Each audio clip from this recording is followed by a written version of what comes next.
지금 얘기하는 이 요실금, 특히 기침을 하거나 운동을 하거나 이럴 때 드리는 복압성 요실금이라는 것은 어떻게 보면은 이러한 골반을 받쳐주는 어떤 이런 근육이라든가 인대라든가 이런 게 약화의 일환으로 나타날 수 있는 것으로 볼 수 있기 때문에 항상 이러한 요실금이 있을 때, 복압성 요실금이 있을 때 대부분 다른 장기에 골반에 존재하는 다른 장기의 탈출증과 대개 같이 동반된다고 볼 수가 있습니다. 그러니까 요실금과 골반 탈출증은 어느 정도 믹스돼서 같이 나온다 이렇게 볼 수가 있을 겁니다. 과연 얼마나 많은 여성들이 요실금을 앓고 있을까? 40명의 주부들을 대상으로 패드 테스트를 통해 조사해보기로 했다. 먼저 물을 충분히 마셔 소변량을 250ml 이상 채운다. 충분한 소변량이 확인되면 패드를 착용한다. 그리고 본격적인 요실금 테스트를 하게 되는데 걷거나 뛰기, 무거운 물건 들기 등의 동작을 30분간 계속한다. 모두 복부에 압력을 가하는 행동들이다. 검사 결과 요실금 증상을 보이는 주부들이 의외로 많았다. 심한 경우도 눈에 띄었다. 혹시 요실금 증세가 좀 있으신 것 같으세요? 나는 언제 있느냐면 소변을 본다고 생각할 때 그때 미리 나와. 운동회 가서 달리기를 했는데 막 나오는 거야. 아주 싸버렸어. 이건 기침하거나 이 줄넘기 하거나 그럴 때는 그냥 쏟아지지. 조사 결과 놀라운 수치가 나왔다. 검사에 참여한 40명 중 무려 16명에게서 요실금 증세가 나타났다. 작년에 저희 학회에서 한 2,500명 남녀를 대상으로 전화 인터뷰 설문조사를 했는데 40대 이상 여성의 경우 약 40% 정도에서 요실금을 경험했다고 합니다. 그러니까 굉장히 많은 빈도죠. 2003년 대한요실금학회의 발표에 따르면 30대 여성의 26%, 40대 이상 여성의 평균 40%가 복압성 요실금을 앓고 있다. 48살의 주부 김영희 씨. 운동하러 나가기 전 필히 화장실에 들른다.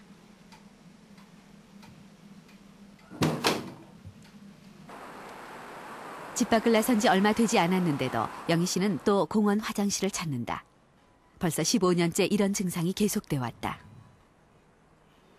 스트레스를 많이 받거나 신경을 썼다든가 특히 저녁 잠자기 전에는 정말 어쩔 때 5분 간격으로 그게 좀 너무 힘들었어요. 막 잠자기 전에 너무 화장실이 가까워도 왔다 갔다 하는 게 불편하면 저 혼자 쓰는 그런 좀 게 있었어요. 그런 용기가 플라스틱 용기 오광처럼 그런 적도 있어요. 속옷을 갈아입는 것만도 하루에 3~4번. 하지만 김영희 씨는 이런 증상이 병세라고 생각해 본 적이 없다. 이게 생활처럼 습관처럼 돼 있어서 이제 이런 생각을 해봤죠. 아이고 나이 먹어서 정말로 더 힘들 경우에 근데 전 이걸 요실금이라고 생각을 안 했거든요. 전 요실금은 좀 따끈따끈하고 아프고 그러지 않나요? 전 그런 건 전혀 없거든요. 김영희 씨의 생각처럼 소변을 자주 보는 것이 단지 불편한 습관일까? 비뇨기과에서 정밀 검사를 한 결과 과민성 방광이란 진단이 나왔다. 방광이 문제예요. 방광이 우리가 정상적인 방광 용적은 한 450cc 정도 되거든요. 방광 용적이 차기 전에 수축을 해버려요. 과민성 방광은 말 그대로입니다. 그러니까 방광이 최대 용적으로 차기 전에 자기 용적이 차기 전에 방광이 수축해버리는 거죠. 그러면서 소변도 자주 보게 되는 빈뇨 증상도 있고 또 소변이 급하는 절박뇨 증상도 있으시고 또 절박뇨 증상이 있으시면서 화장실 문을 열기 전에 소변이 저리는 이제 절박성 요실금 증상도 있으실 거고요. 그다음에 이제 밤에 또 이런 자극 증상 때문에 야간뇨 2번 이상 일어나서 소변을 보는 그런 야간뇨 증상 때문에 수면 장애를 2차적으로 일으키는 경우도 많죠. 과민성 방광은 아이를 낳지 않은 젊은 여성에게도 빈번하게 발생하는 것이 특징이다. 실제로 얼마나 많은 젊은 여성들이 과민성 방광을 앓는지 2학년 여대생들을 대상으로 조사해봤다. 그 결과 무려 14.6%의 여학생들이 과민성 방광 증세로 판정됐다. 순천향 의대 김영호 교수는 2003년 20, 30대 여성 3,500여 명에게 과민성 방광에 대한 조사를 한 바 있다. 이게 젊은 여성들인데도 상당한 그 유병률을 가지고 있는 그런 조사됐습니다. 저희가 조사해본 바에 의하면 한 12.7%가 질환을 가지고 있는데요. 그 젊은 여성들에 대한 어떤 원인으로서는 젊은이들에 있어서 그 흡연이라든지 비만이라든지 그리고 방광을 자극하는 음식물 섭취가 잦다는 거 그리고 또 과도한 스트레스 이런 것들이 원인이 되고 있습니다. 지금 이제 성도들은 집에 와도 돼요. 이희정 씨는 8년 동안 심한 복압성 요실금과 과민성 방광을 함께 앓았다. 지금은 완치됐지만 당시의 고통은 아직도 생생하다. 이거 요실금 힘든 거는 정말 세상 또 살기 싫을 정도로 그렇게 힘들더라고 이거는요. 왜냐면 생각을 한번 해보세요. 뭐 대인관계를 가서 할 수가 있나. 왜냐면 소변은 줄줄줄 나오고 또 화장실 가야 되니까. 그러니까 사람들이 무슨 냄새 그러면 제가 노이로제 걸릴 정도로 저한테 냄새 나는 건 이렇게 뵀으니까 그리고 사람들이 많으면 아이고 하여튼 그런 말만 해도 무서웠으니까요. 많은 요실금 환자들이 심한 우울 증세를 호소한다. 이희정 씨도 스트레스가 심해 정신 상담까지 받은 적이 있다.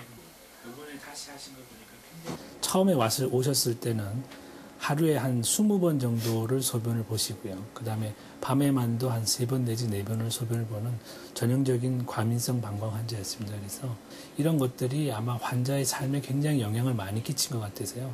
하루에 20번 소변 정도 본다는 게 굉장한 스트레스로 작용을 해서 우울 증상이나 불안 증상이 굉장히 많았던 것 같습니다. 성균관 의대 정신과 오강섭 교수는 요실금 치료 전후의 우울 정도를 조사 비교했다.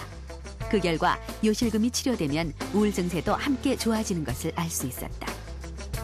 여성 요실금 환자 55명을 대상으로 체외 자기장 신경 치료 전후에 각각 불안 척도와 우울 척도를 조사해서 비교를 해보았습니다.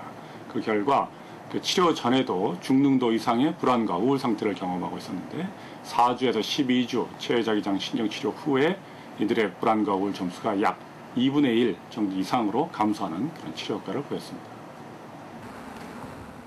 요실금에서 벗어난 이희정 씨. 병을 앓던 시절과는 전혀 다른 사람이 됐다. 매사가 즐겁고 의욕에 넘친다. 제일 좋은 거는요. 이렇게 보시다시피 자신감이 있다는 거. 자신감이 있고 자신감이 있으니까는 뭐 뭐든지 할 수 있다는 거. 그러니까 사람이 그 우울증에서 이렇게 우울증이 올 수도 없는 거죠. 그게 언제 그런 게 나한테 있었나는 정도로 그냥 매사에 즐겁고 기분 좋고 이렇게 명랑하고 이렇게 보시는 대로 그대로예요. 이렇게 씩씩하고. 여성이기 때문에 겪어야 하는 병 요실금. 수많은 여성들이 앓고 있지만 치료를 받기보단 숨기는 쪽을 선택하는 경우가 많다. 하지만 남몰래 견뎌내기에 요실금의 고통은 너무나 크다. 더 이상 수치심으로 병을 키워서는 안 된다. 인체는 보통 이 350cc 정도의 소변이 방광에 차면 요일을 느끼게 됩니다. 바로 이 풍선 정도가 350cc인데요. 방광은 최대 500cc까지 저장할 수 있습니다. 하지만 요실금 환자는 100cc, 그러니까 이 풍선 정도의 소변만 차도 참기가 힘들어집니다.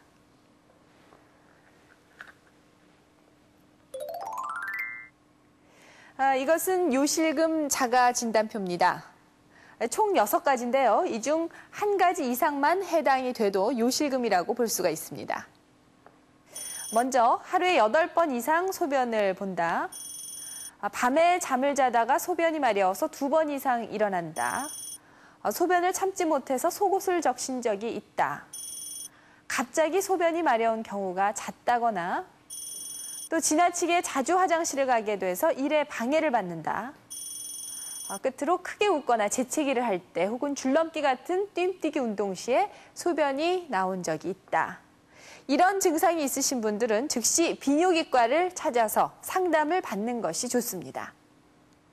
요실금은 그 치료법이 비교적 간단합니다. 환자 본인의 의지와 노력이 치료의 관건입니다. 요실금 어떻게 극복해야 하는지 알아봤습니다.